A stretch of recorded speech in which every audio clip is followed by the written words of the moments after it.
Почитувани гледачи, почитувани слушатели, денеска е нашата трета епизода. Денеска ми представува посебно задоволство што мој гостин е колешка со која што се знаеме од деца. Експерт од областа, мислам дека е една од најдобрите од државата дефинитивно. Ќе зборуваме за орган кој што е најмалиот во човечкото тело, тој е околу 20 грама. Го диктира нашето расположение, нашиот апетит, срцевиот ритам, температурата, значи еден диригент на нашето тело, тоа е тироидната жлезда. Денешен мој гостин е доктор Билјана Црцарева. Биби, како што викам, добро дојде во мојот подкаст. Многу ми е драго дека си тука и дека мислам кога почнеме да зборуваме, кога те прашав што да зборуваме, доктор Билјана е специјалист по нуклеарна медицина и експерт за тироидна жлезда, за болести на тироидната жлезда. Така да, Билјана, добро дојде. Владко, посебно ми е драго што сум тука. Да, ти си од редките што ме вика Владко, а не ме вика Чадик, така да и тоа треба да се напомене од кога се знаеме. Посебна е честа да се гостува кај пријател и другар, со кој што се знам од мали ноза, кај човек кој што ми бил асистент и ме вовел во специјализацијата твоја хирургија пред се, а потоа и кардиохирургијата, кој што ме научил многу и кој што и до ден денес ми е инспирација за многу работи. Фала ти, баш ми е драго денеска, мислам дека ќе направиме, кога почнавме, кога се договаравме што да разговараме, кога те прашав дали дека ипак твојава специјалност води повеќе работи, не е само тироидната жлезда, ти ми кажеш, јас само да зборим за тироидна жлезда, ни требаат 2-3 емисии, не една емисија. Така да, мислам дека навистина ќе го задржиме вниманието на гледачите, бидејќи мислам дека и јас кога морав ја да повторам нешто за тироидна жлезда, веќе иако релативно некои работи знам, али навистина е еден орган кој што стварно го диктира човечкото тело. Ти си експерт за колку години веќе го работиш. И онака си буквално можда и најекспонирана докторка за тироидна жлезда во држава. Така да, да почнеме нешто онака најбазично прво. Што е тироидна жлезда? Значи луѓето да знаат, се насмеав едно време кога зборувавме, кога кажа ти доаѓаат пациенти ти вика дали доктор ќе имам тироидна жлезда. Мислам тоа беше. Тоа е прашање кое што го постуваат 90% од пациентите, влегуваат и прашуваат имам ли тироидна жлезда. И почнуваме од тука со разговорот дека тироидната жлезда е орган како сите останати, значи како срце, мозок, плуќа, сите останати, да не ги набројувам. И им е чудно кога ќе им кажеме дека е орган кој што е најбитен. Не е најбитен заради тоа што јас сум за тоа специјалист, него е едноставно заради тоа се нарекува диригент во човековото тело, заради тоа што ако не функционира тироидната жлезда, не функционира ни еден орган понатаму.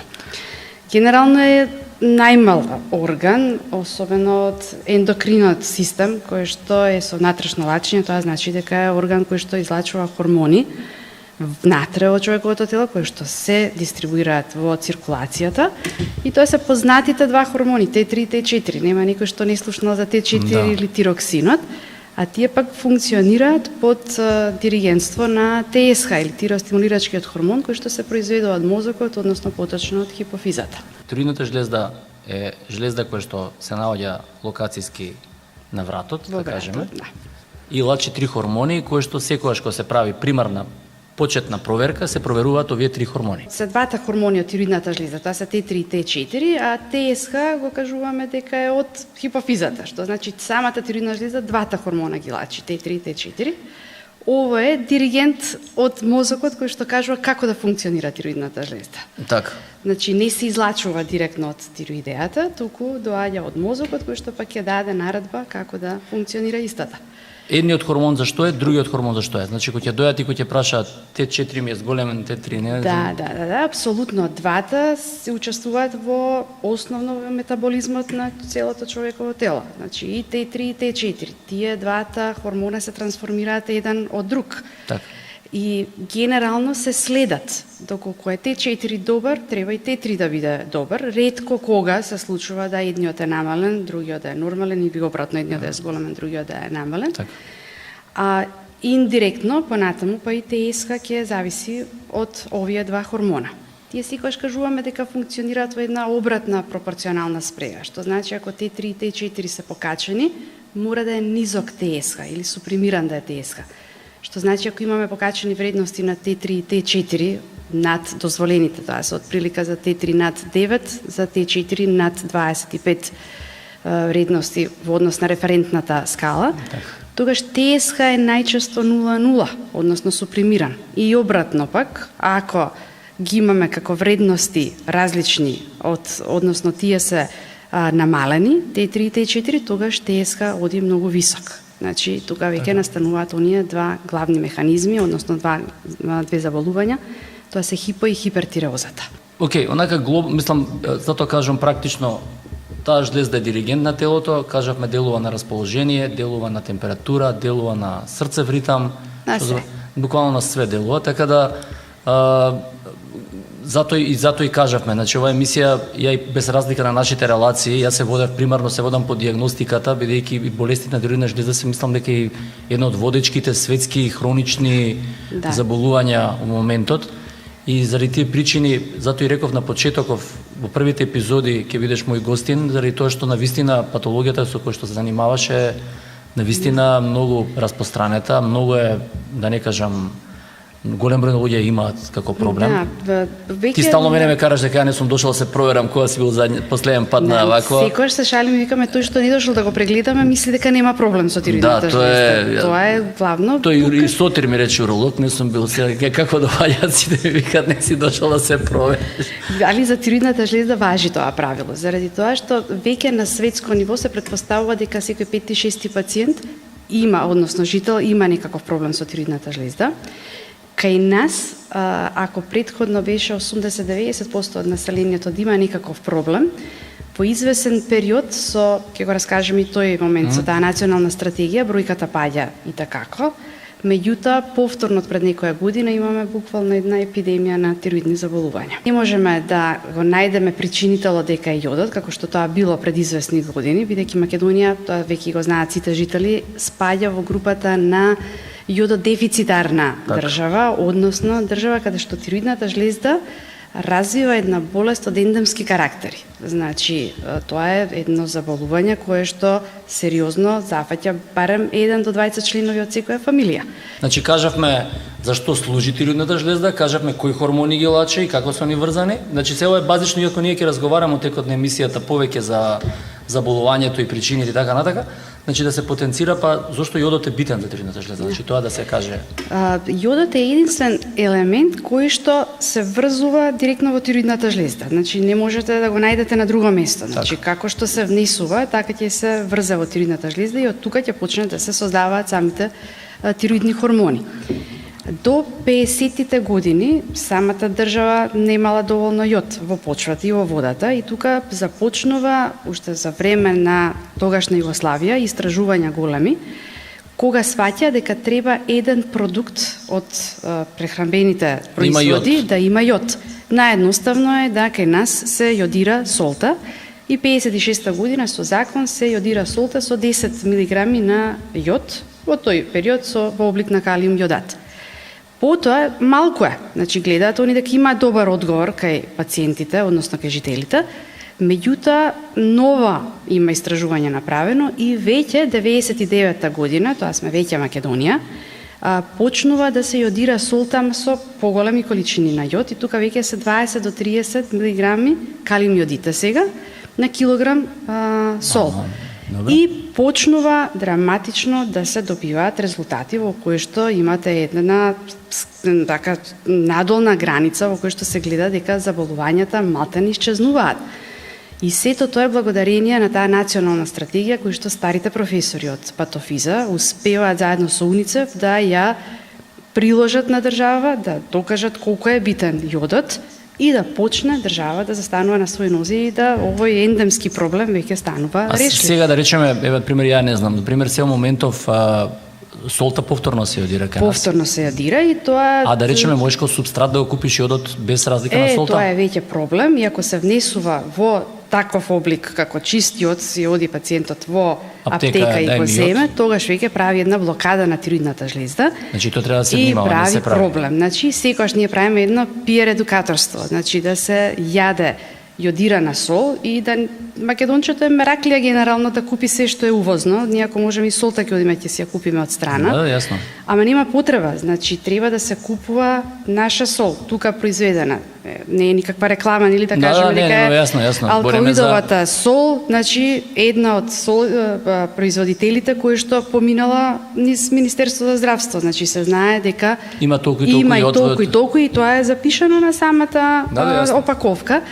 И тука веќе го решаваме проблема. Значи, едно 4-члено семејство има потреба да купи кило сол кој што ќе го користи во период од 6 месеци, кој што ќе биде во таква амбалажа затворена, темна, за да не испарува јодот. И го решил проблемот, значи едноставно го внесува јодот колку што му е потребно. Се што е од страна увезено, не знаеме прво дали е солта како што треба. Пак ќе помине министерство, ама пак мислам веројатно не може да се продава. Веројатно не може така лесно да помине, меѓутоа сме одека сигурни затоа што ние заштитен производ и греот е да не го искористиме. Се слагам. Тоа е првиот момент со кој што нели сме решиле голем дел од проблемите за да немаме тироидни заболувања.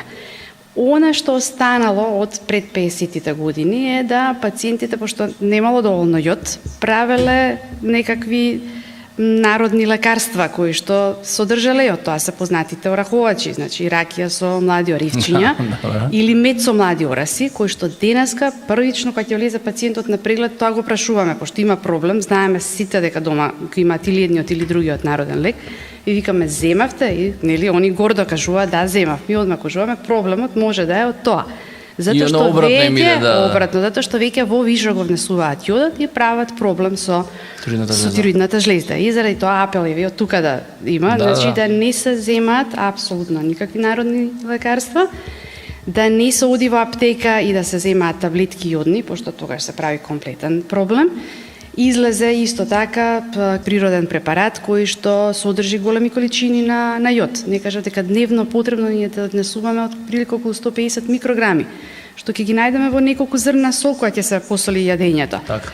А во тие таблетки што се продаваат во аптека, препорачаната доза е да речеме по 3 да се земаат, има отприлика 450 микрограми. И тоа на дневна основа кога се зема, апсолутно се прави една предозирана со јодот и се прави блокада на тироидеата. Со други зборови само јодирана сол. Само јодирана сол, испитана сол, да не се експериментира на некој начин, прави заштита на тироидната жлезда и на тој. Толку тоа е сосема доволно за да се превенира. Тие стално и тоа викам и порано колку тоа било се поорганизирано од аспект на здравствениот, ми се пазите збориме за 50 години. 50 години колку е они гледале пред времето за да се сопре таква, мислам, стварно се пионери во тоа, мислам, ја се сеќавам голем дел од тие професори.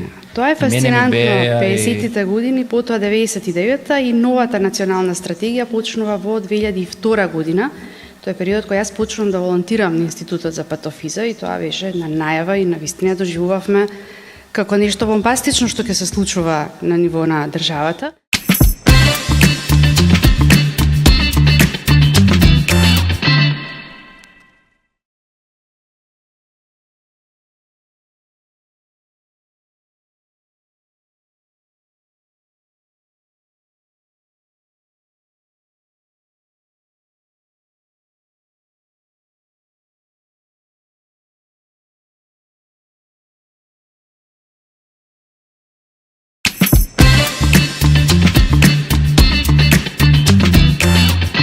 Кажавме што е тироидна жлезда, кажавме зашто е битен јодот и како треба да се постапува во однос на третманот.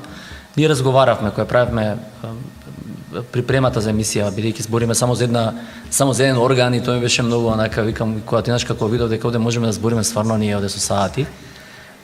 Рековме да почнеме прво со ајде одиме по возраст, значи почнувајќи прво од најмалите, бидејќи тоа исто е може да го објасниш од аспект на тоа зошто е многу битно кај бебињата и зошто се прави законски така натака, за да сватат гледачи, иако тоа е веќе рутински, мора да го направиш, облигаторно е, значи да се прави тоа. Така да еве да почнеме за бебињава, што значи скринингот, што се испитува, кога се испитува и кои се понатака ќе одиме кон последиците, ако не и така натака. Значи, еве да речеме кога почна тој скрининг во Македонија, пример. Првиот скрининг е започна 2002 година, кога Институтот за патофиза, повторно со старите професори, започнуваат да ги мониторираат бебињата во родилиштата во Скопје. И тоа е главните родилишта на гинекологија во државна клиника и ЧАИР.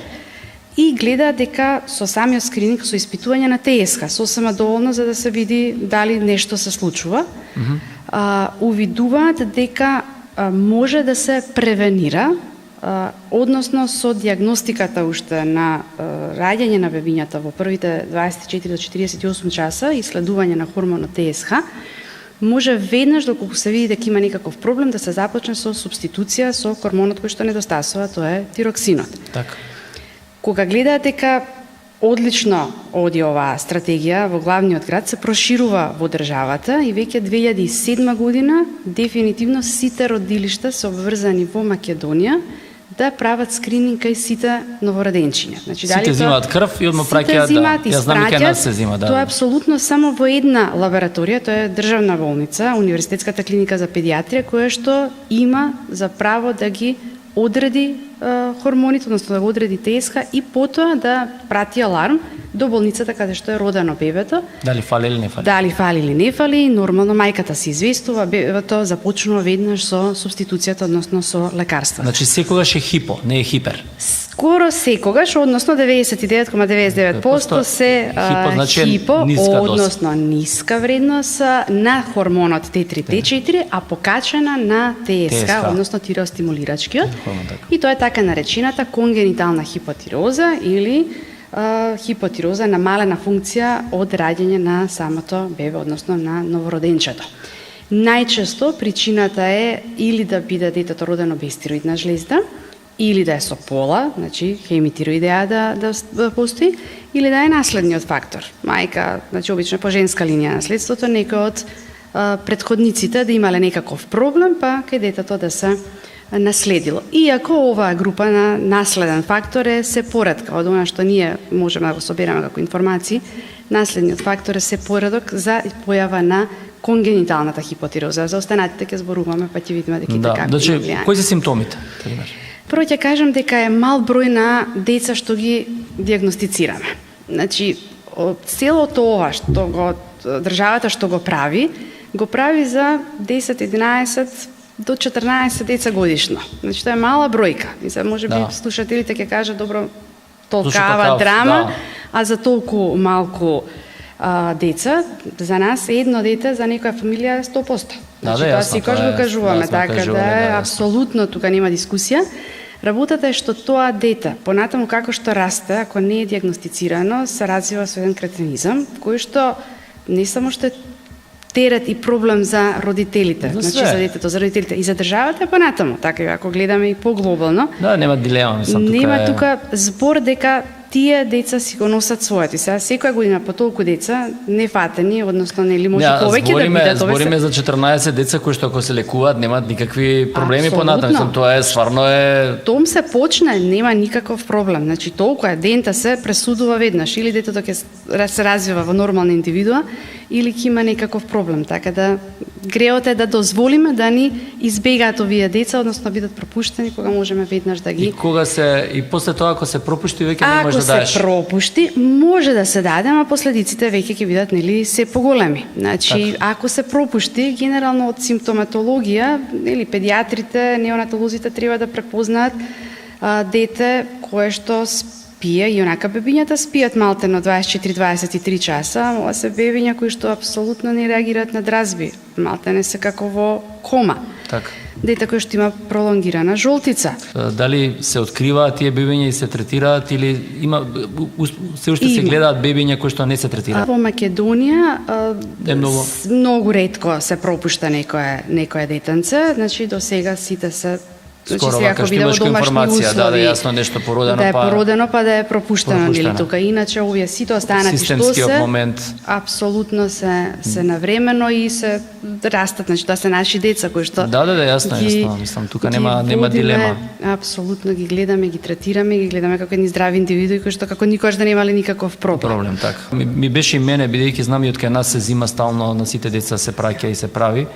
И баш сакав и гледачите да разберат зошто е тоа битно, бидејќи едноставно нешто што можеш да го откриеш и после да го дадеш и да нема никакви последици на детето, мислам стварно е тоа со што викате со 100% излекување, да имаш и да не треба да прима не прима после тоа никаква терапија. Не, он си ги прима повторно хормоните, значи да си прима левотироксинат, доживотно прима, значи они примаат доживотно, Меѓутоа не го чувствува тоа како терет, значи апсолутно тоа исто како се бајле пераме заби, дали ќе се напиеме витамин С или витамин Д или ќе го спиеме лекот Т4. Да, јасно. Апсолутно нема никаква единствена обврската, нели, која што треба да се памети за да се земе. Да, па и кај мене мислам децата што се оперираат исто така примаат терапија долго време, така да едноставно мора некој што се примаат. Мислам битно ми беше да го кажам бидејќи значи системски тоа функционира веќе долги години.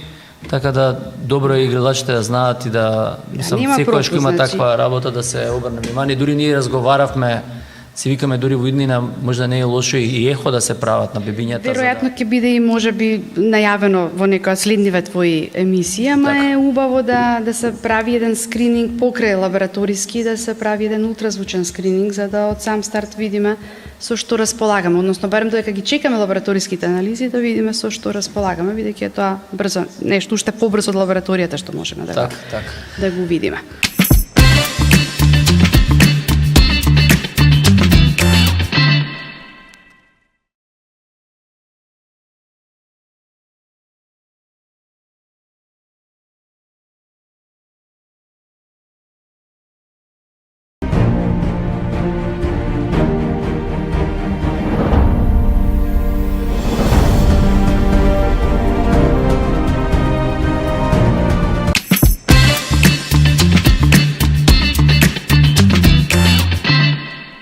Ајде да одиме понатака кон адолесцентите и кон возрастните. Има ли разлика меѓу адолесцентите, да речеме пубертетскиот период и покасно, да речеме? Дали приметуваш, бидејќи тоа веројатно веќе доаѓаат кај тебе? Да. И да речеме што приметуваш кај деца во пубертет и така натака, да речеме кои се најчести проблеми што се јавуваат во пубертет, примерно, тивната жлезда? И дали машките или женските има разлика, и тоа исто ме интересира. Така, генерално постои разлика помеѓу заболување на тиреоидата кај мажи и кај жени и на еден маж 10 жени има разболено, така да тоа е нешто, тоа е нешто што за среќа вие мажите сте поштедени. Иако во последно време не знам дека до тој степен, 1 према 10. 1 према 10, беше 1 према 7 до негде 2018 година, сега веќе е 1 према 10. Тоа е така голема разлика во бројката и тоа истото го гледаме и кај децата. На што се должи тоа? Кога станува збор за деца во пубертет, најчестата причина ја гледаме во стресот, како го проаѓаат самиот, односно како влегуваат во самиот пубертет, а потоа и појавата на автоимуните заболувања. Тогаш почнуваат, како што е дијабетот, значи јувенилниот, односно детскиот дијабет. Тука се развива витилигото или проблемот со кожата, па појавата на бели флеки или алопецијата, опаѓање на кусата. И скоро никогаш не оди едно автоимуно заболување и најчесто кога имаме кај децата нешто од ова што го спомнав, дополнително се јавува проблеми со тироидната жлезда.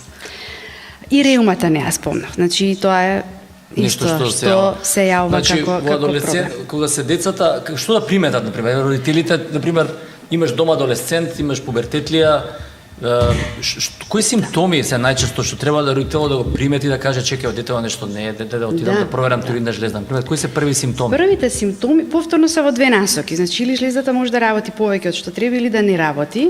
За среќа денеска нели достапно ни е се да прочитаме па да видиме кога ќе приметиме некаков симптом кај децата.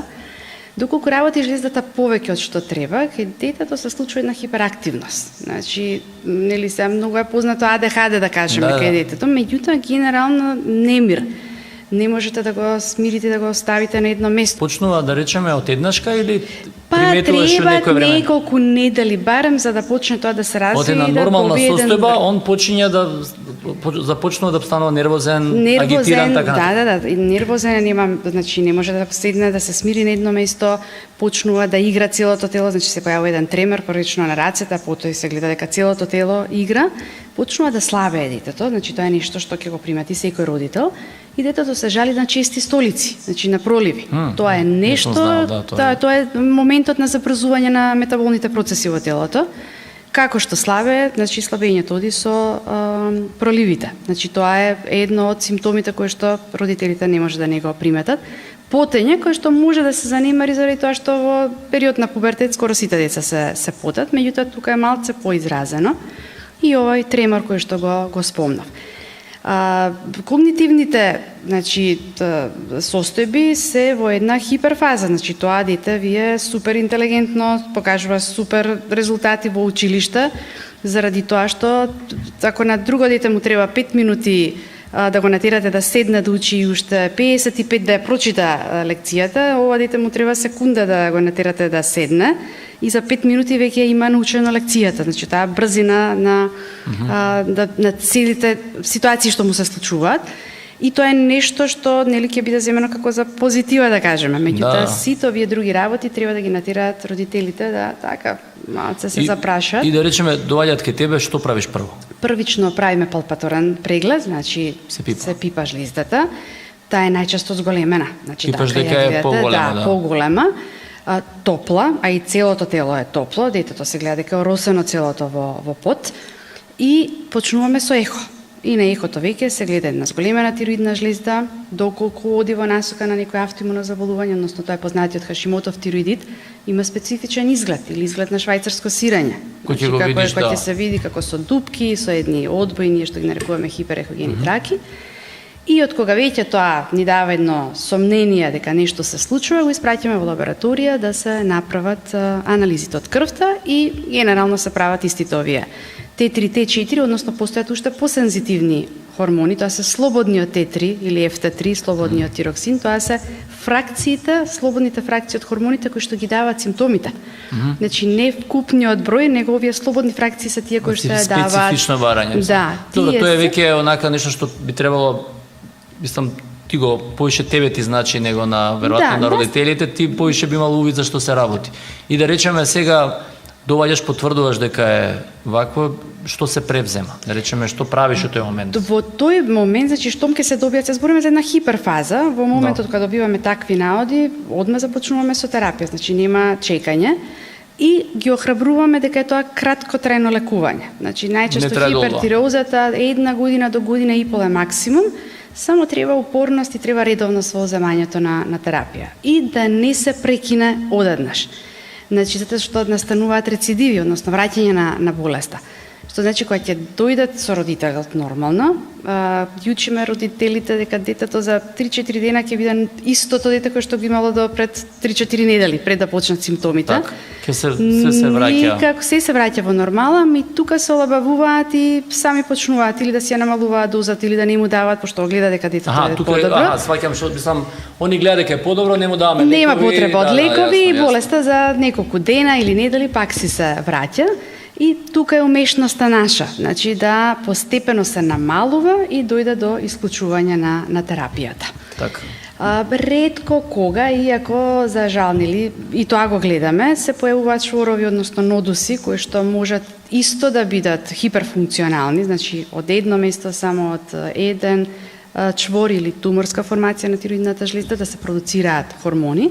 И тогаш веќе се бараат да се направат дополнителни истражувања, како што е скенирањето со радиоактивност кај нас, иако не го сакаме многу, ама некојаш мора да се изведе. И евентуално тенкоигледната биопсија, која што пак од друга страна ќе ни потврди дали ни се работи за некаква малигна состојба или се како што треба. Се среќава и во таа возраст малигна? Се среќава, апсолутно се среќава и ние некако последниот период баш имаме така поголем број на пациенти кои што ни се. И која е возраст отприлика? Од 16 до 18-19 години, таа е афектирана прва возраст која што гледаме овие промени. А после тоа, веројатно ги детектираме поедноставно, пошто почнува периодот на гравидитет и тука веќе хормоните, скоро секоја мајка сака да ги провери. Така. И штом ќе дојдат заради друг проблем или да нема проблем, едноставно сака да ги провери хормоните, ги проверуваме хормоните, правиме ехо и детектираме дека има некаква промена на тироидеата, која што може да се оди сосема тивко без никаква симптоматологија. Да видиме чвор, уствари твој чвор да не е туморска формација. Претежно повеќе зборувам, ама сега гледам да јас слушам, интерес ме заинтересира ова целава ситуација. Значи пак има разлика дали се адолесценти, дали се возрастни. Мала е разликата, ама сепак кај децава некако хипертирозите полесно ќе ги видиме. Зошто полесно? Затоа што е нешто кое што родителот не сака да го гледа на своето сопствено дете дека му се случува. За разлика од повозрастните, на 25 годишна возраст, која ќе дојде девојка, сака да е слаба. Така, значи Да, нези да, годи ја, што има хипертироза, затоа што изгледа фит, заради тоа што така е динамична, има енергија, вежба, нема никаков проблем. И тука е тоа што А кај може да хипер си се поправен? Кај хипотирозите е поправањето. Значи кај хипер е слабењето, да. а кај хипотирозите е поправањето. Кај децава, значи истите симптоми ќе бидат како и кај возрастните ако настане хипотироза. Значи ќе се поправи детето, ќе има тврда столица, што е исто нешто што и вие Знам, сме ги правеле, да. Нели од педиатрите и вие понатаму исто Да, сме било стално проблем, било да. проблем какањето кај децата кој што може да доаѓа од хипотирозата.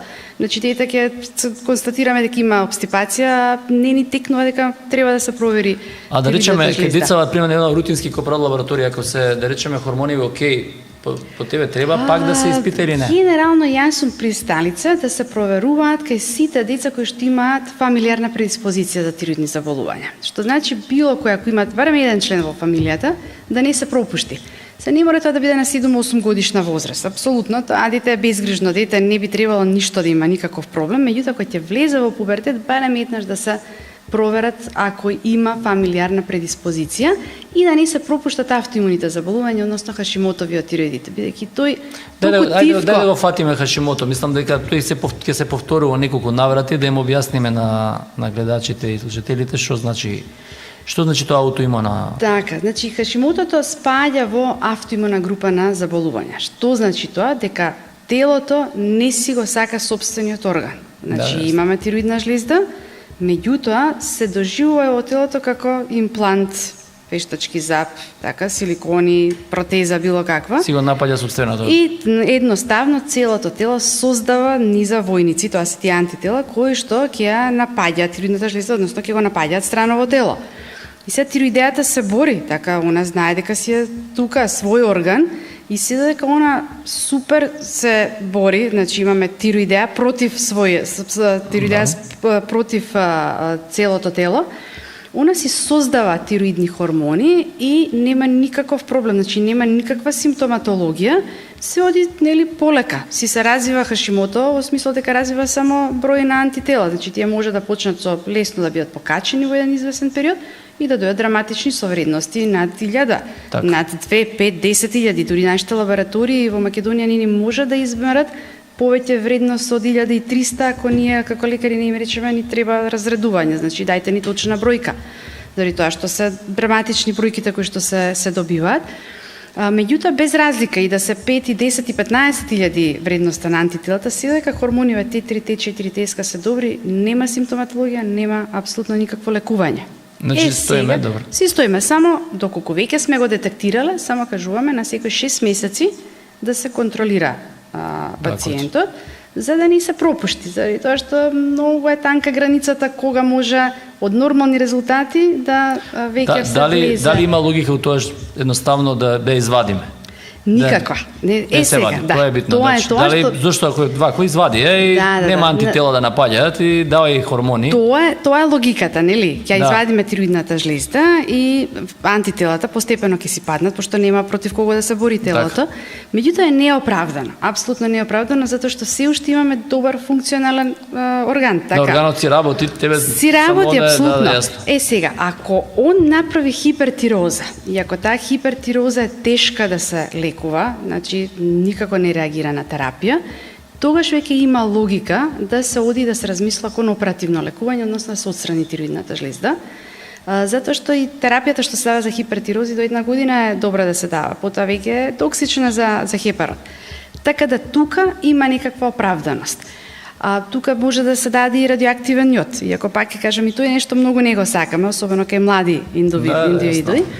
И тука веќе правиме некаков договор, иако кај Хашимото многу често знаат хипертироза спонтано да се улезе во хипотироза. Значи едноставно ќе се истроши. Нема до кога она ќе произведува така хормони. Еве да речеме сега тоа е боле да имаш ако треба да имаш хипо или хипер. Хипо. Во секој случај хипотирозата е далеку поблагодарна, иако третманот е доживотен, меѓутоа Да, брзнаш ќе даваш нешто. Апсолутно, даваме терапија, даваме субституција, контролираме и тоа не се досадни контроли, кога ќе ставиме една добра доза која што си одговара на телото, значи од клинички аспект, од килограми колку има, значи тука се баждариме. Да. А кај Хашимото што со кортико се оди? И со не, кај Хашимото се оди со истата терапија како кај обичните хипотирози и хипертирози. Значи нема без разлика на антителата, како што даваме без разлика на автоимуноста, да. апсолутно, без разлика на автоимуниот момент, без разлика што е хронично воспаление, нели сите воспаленија знаеме да ги лекуваме со кортикотерапија, овде се оди или со субституција, ако нели е хипотироза, или со терапија која што е тиростатска, односно ако постои хипертироза. Што се случи бременоста ако се јави? Нешто што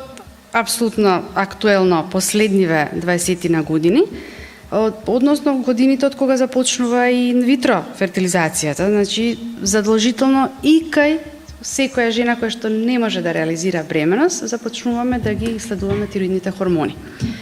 Тироидеата и како диригира повторно сега во однос на гравидитетот, односно почнувајќи од менструалниот циклус го регулира, а преку менструалниот циклус и имаш многу пациенти кои што доваѓаат сега со бременост. Многу, особено кај нас во нашата болница, пошто е позната и генерално по гинеколошкиот оддел и успешноста на ИВФ одделот, апсолутно имаме многу пациенти кои што ги детектираме и кои што ги третираме и за среќа многу често нели се вршува успешно, се решава и се шалиме со гинеколозите, викаме вие земаме работата затоа што ќе започнеме со терапија, ќе се реши проблемот, останува спонтано бремена. А ако не го решиме, нели, инвитрото пак е успешно, значи не е неуспешно, пошто таму можете да имате и неуспешни инвитра.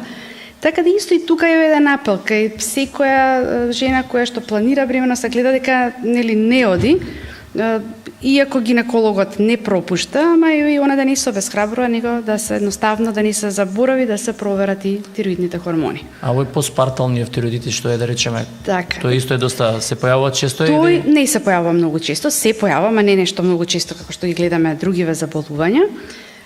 Интересно е заради тоа што се уште се прашуваме зошто се појавува. И сега пак се тука дилемите, дали бременоста и породувањето се доживуваат како стрес кај мајката веќе. Така. И тоа може да биде една од причините.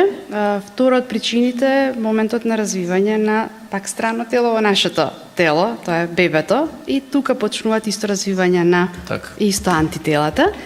И тука лекувањето кратко трајно, за среќа. Значи го детектираме неколку месеци после породувањето, некако од прилика кај од 6 до 8 месец, истите симптоми се, значи ако биде хипер, ќе ослабе веднаш родилката, а ако биде хипо, не може да слабе, нели, а после породувањето очекуваме и моментот на емотивност. Значи тука е нешто што не треба да кажем, ајде, бујат хормоните после породување и заради тоа плаче мајката.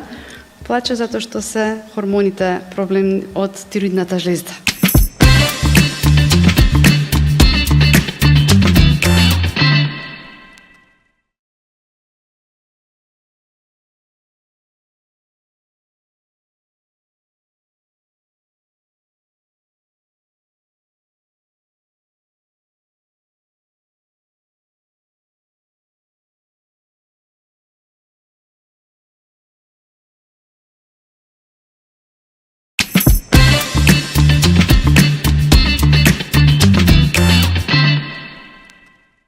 Баш онака фасцинантно е колку тако мал орган толку работи, делува, тоа е страшно нешто.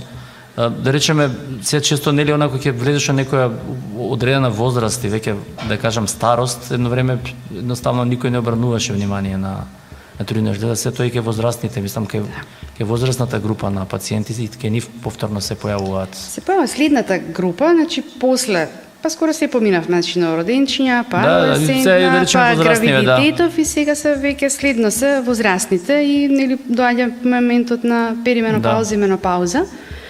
Таа е групата која што е со најголем број на да кажем заболувања на тироидната жлезда, таа е над 40-та година кога може да се појават.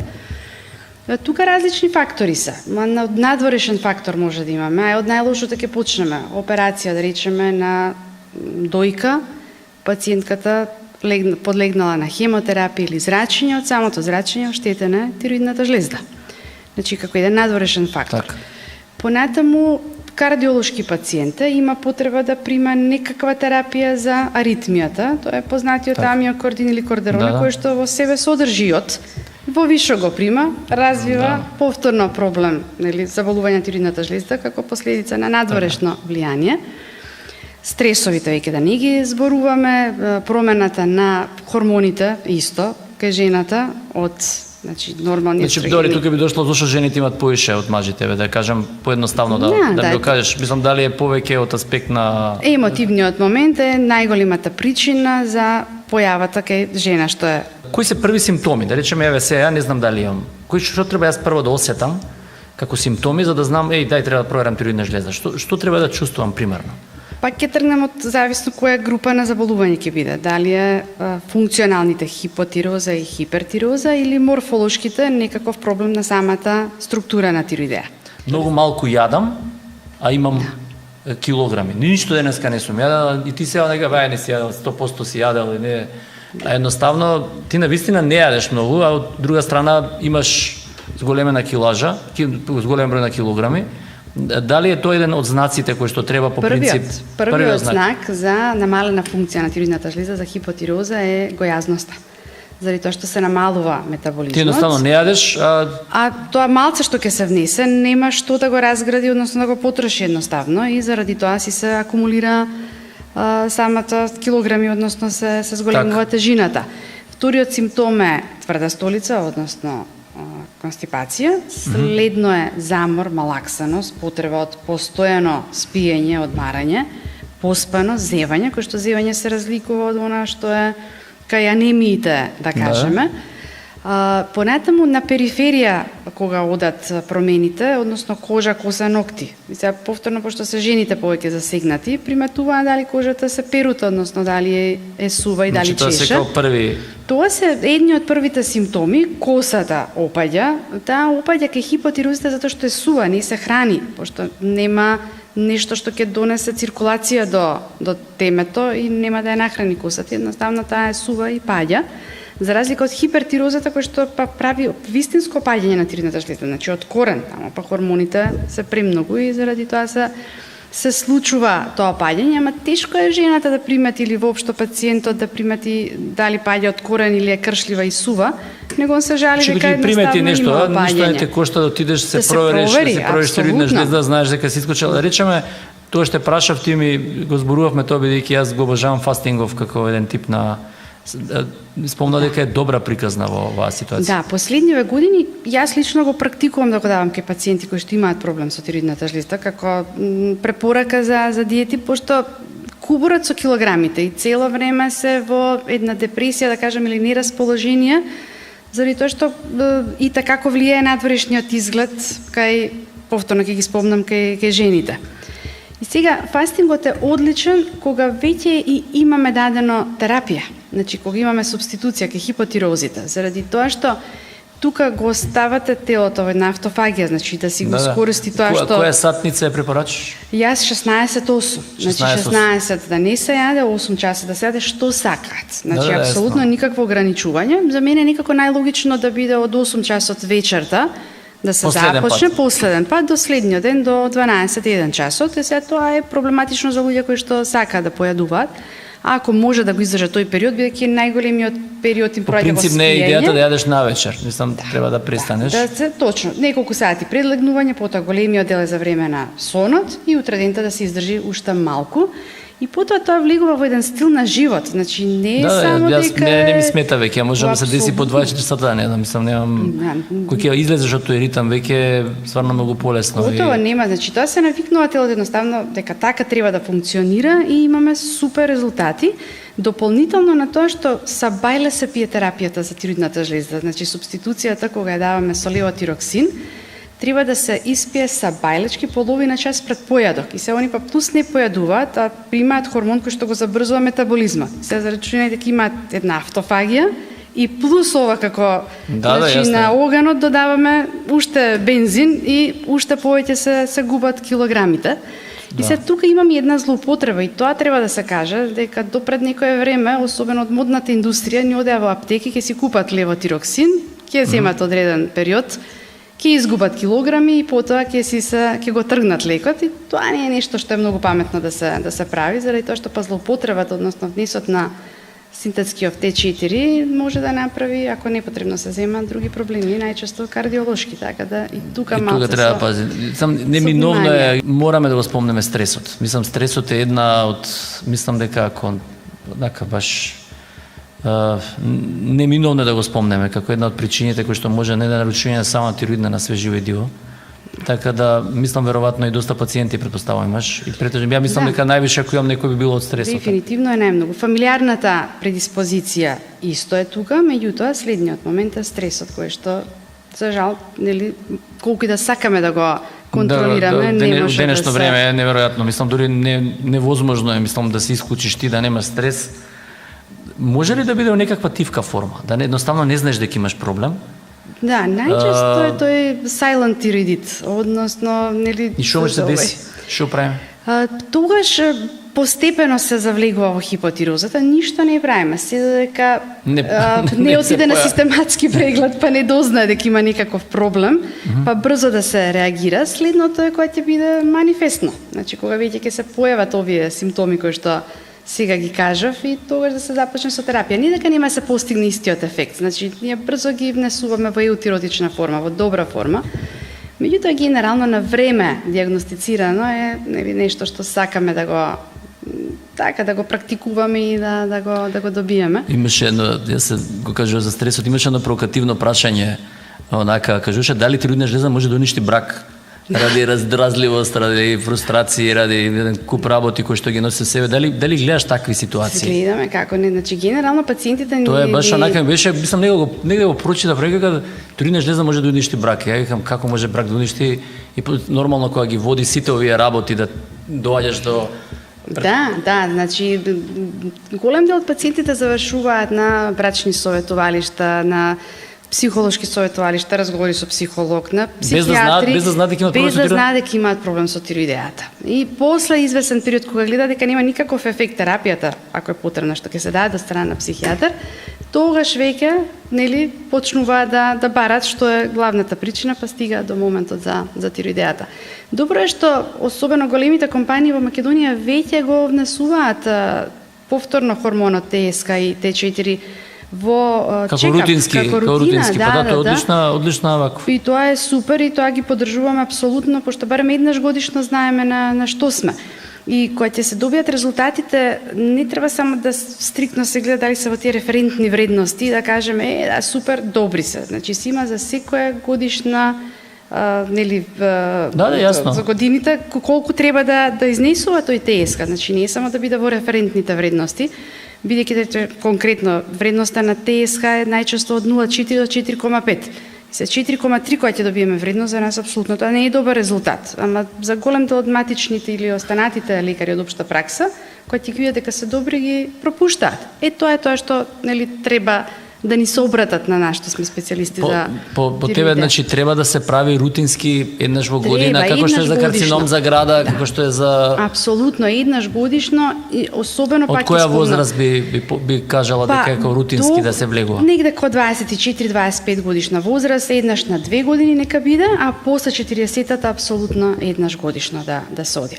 Пак ако нема фамилиарна предиспозиција. Ако има фамилиарна предиспозиција, еднаш во периодот на пубертет, па потоа може околу 20-тата или до 24-тата година да се види. Ако тука се тие два резултата, два скрининга добри, тогаш веќе нели сме релаксирани и следно би одело после 40-тата. Дали може сонот да го наруши? Го нарушува и такако. Доколку е хипотироза, поспани се, спијат цело време. Значи не можеме да ги разбудиме едноставно како да влегуваат во таа хипотиротична кома. А ако па е хиперактивност ако има, нема спиење. Апсолутно, тоа е нешто што се жалат, со денови нема, ама пак добро се чувствуваат. Не спијат, а добро се чувствуваат, затоа што ги држат хормоните. Да, јасно. Така да, инсомнијата е многу честа појава кај пациентите кои што имаат проблем со зголемена функција.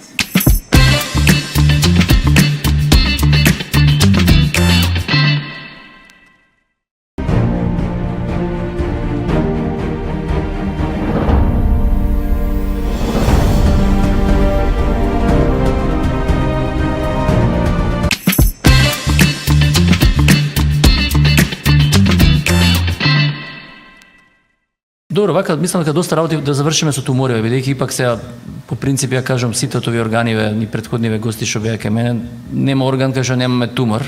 Колку се чести туморите? Колку често гледаш тумори на тироидна жлезда? Гледам. За жал гледам, особено последниве години.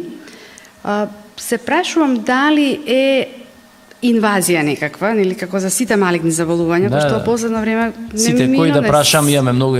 Апсолутно. Тука секогаш ми е дилемата дали побрзо ги детектираме. Може би претходно сме ги имале, ама не сме ги детектирале.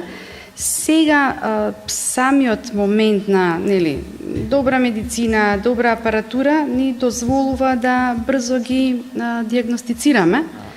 Имам формација од 5 милиметра. Што значи тоа? Дали е сантим 5? Дали лево, десно, мислам... Тироидејата е во облик на пеперутка. Да. Значи има две страни, десна, лева. Тоа не двата лобуса, не ги спомнавме. Значи малецка, ние спомнавме големината, тежината дека е 20-30 грама, а големината е отприлика 2 на 4 сантиметри. Значи таа буквално пеперутка која ќе се каже, или штит во самата долна третина од вратот. Јазлите или чворовите може да се појават и на десна, и на лева страна, и на централниот дел кој што е наречен истмус. И сега, се што е малецко, што е до 5-6 мм, дури него не нарекуваме ниту тумор, ниту нодус, го нарекуваме едноставно зона. Меѓутоа, таа зона, доколку има карактеристики кои што во последно време ние и радиолошки ги класифицираме според една Тирац класификациона студија, ако има калцинации, ако има нерамни рабови, ако се наоѓа на површината од лобусот и на 5 мм ќе бараме да направиме биопсија. Ако не изгледа како биопсија треба да спомне, тоа е болно, не е болно? Апсолутно, она влегува во минимално инвазивна постапка, меѓутоа е безболна. Се прави под ехо, циљана е, значи точно детектираме каде, со пиштол ќе одиме, со игличка која што влегува само неколку милиметри. Трае 2-3-5 секунди преку сила, значи пациентот додека да трепне, дека да стане свесен дека нешто му правиме, ние веќе сме завршиле постапката. Значи апсолутно е безболна. Нема ништо. Ние можеме локално анестетик да прснеме, да ставиме, меѓутоа некогаш и тоа е непотребно затоа што болката е помало отколку овие на пункција да се направи. Резултатите кај нас во болницата се во истиот ден. Значи се вајле правиме биопсија во 2 часот, патолозите веќе ни даваат резултат. Тоа е од цитологија уствари, не од биопсија, значи fine needle aspiration biopsy, или тоа е пункцијата. И ако ги има овие карактеристики, тоаш колку и да е малецка промената, бараме да се направи биопсија. Ама ако таа изгледа бенигно на окото на тироидологот, или ако е цистична формација, тогаш нема потреба да се брза со биопсија. И тогаш кажуваме едно следење, еднаш на 6 месеци или еднаш годишно.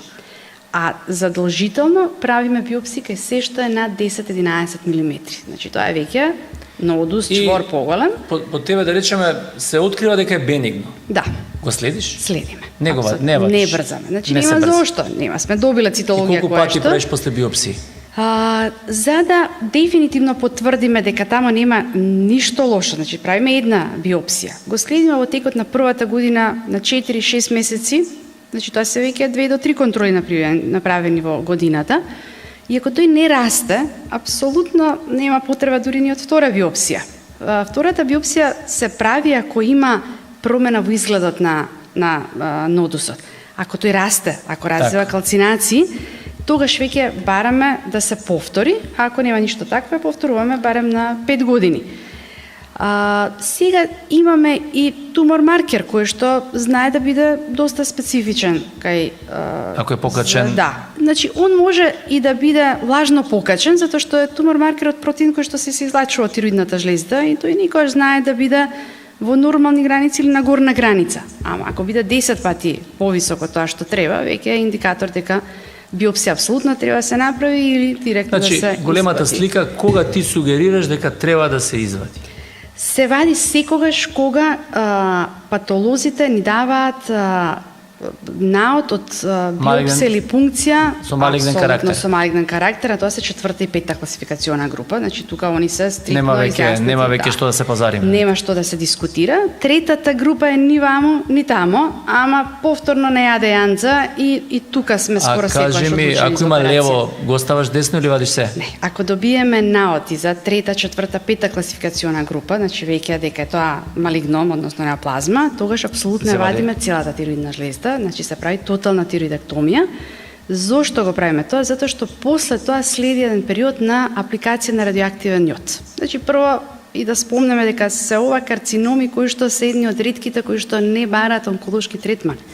Да, тоа е многу битно да се спомни. Ја вадиш и не прима хемотерапија. Готово. Значи тука сме кажале се за да им покажеме и на пациентите колку треба да се охрабрат без разлика што добиле ваков навод. Значи нема хемотерапија, нема зрачење, единственото нешто што треба да го направиме да ја аплицираме јодната терапија, која што е капсула. Значи дали ќе испијат антибиотик или ќе испијат капсулата преку уста, не осеќаат никаква разлика. Единствената разлика е што мора да има 2 дена хоспитализација. А да речеме, тоа не спомнавме, да речеме туморов ако постои, прави некаква симптоматологија?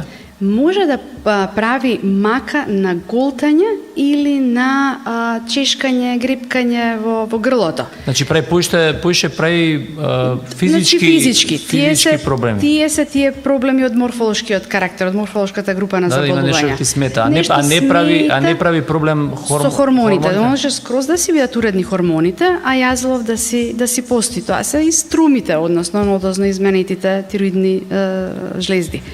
Најчесто кажуваат дека имаат чувство на кнедла во грлото, па не можат ниту да ја голтнат, ниту да плукнат. И тоа се поише смета. И смета и цело време имаат еден акт на чистење на грлото, значи што го прават и потоа веќе почна да доминира и под кожата, делува или е големена целата тироидеја или на времето едно време ги гледав, сега немам ни видено, на време уште кога бев студент. Струми веќе скоро и да немаме. Струми во каве, сам шета на врат. Тоа се тие струми кои што биле причинител јодот што го немало. Значи кога нема јод, нема како да се создадат хормони. Сега стварно не сум видела, не памтам да сретнам некој.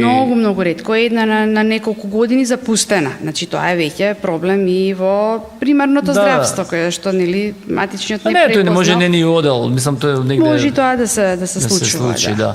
Добро, а кои се сега како секој хирург, иако ти не си хирург од друг аспект, да речеме кои се како секој хирург имаме компликации, кои се можни компликации кои што се гледаат при операција? Се мораме и тоа да го спомнеме. Иако не ги оперираш ти, али да речеме како компликации кои што се гледаат. Така, кои што може да се случат по принцип. Значи, тука проаѓа нервов овој што ни е. Добар хирург, што ние ги имаме кај нас, ја завршува 99% од лекувањето на карциномите на тироидната жлезда. И нема да се карциноми, може и хипертироза да биде или бенигнен голем тумор.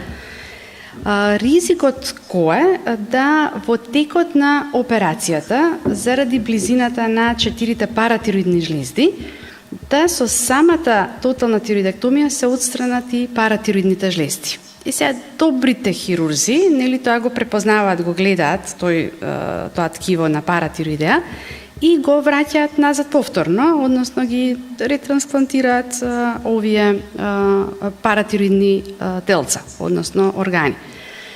Најчесто ја оставаат една од 4, која што сама ќе си ја превземе улогата како и за сите останати 4. Меѓутоа, генерално ако сите се отстранат, затоа што сака да бидат порадикални, или заради да речеме карцином, тогаш настанува една хипокалцемија, која што ако се сите извадени, тоа од патохистолошкиот навод ќе го видиме, имаме доживотно примање на калциум и витамин Д и рокалтрол, односно активна форма на витамин Д. Значи тоа е една од компликациите. Многу ретки се, меѓутоа нели сите хирурзи. Не, мислам нема без затоа сме збориме компликација, не може да, мислам затоа и ги кажав кои се компликации. Никој не сака да го направи, меѓутоа е нормално да се случи. Да, може да е блок, може да е свашта таму, мислам. Нема на крај може да е тоа цврста стара работа која што така гледа да спасат глава на крај пациентот за да се отстрани туморов. Дали ќе пие калциум, ќе си раствори дента едно сокче или нема да го пие, нема да му смени ништо посебно во животот. Тоа е едната од проблемите. Вториот проблем може да бидат гласот. Значи да бидат засегнати гласниците и тоа е најчесто транзиторно.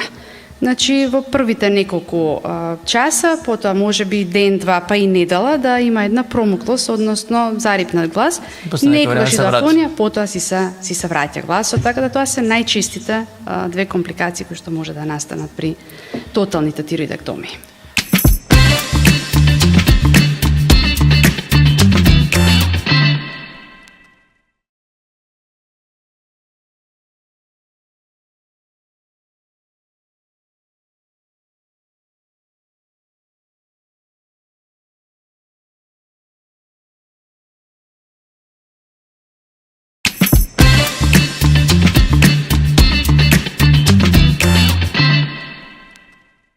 Што на крај би препорачал?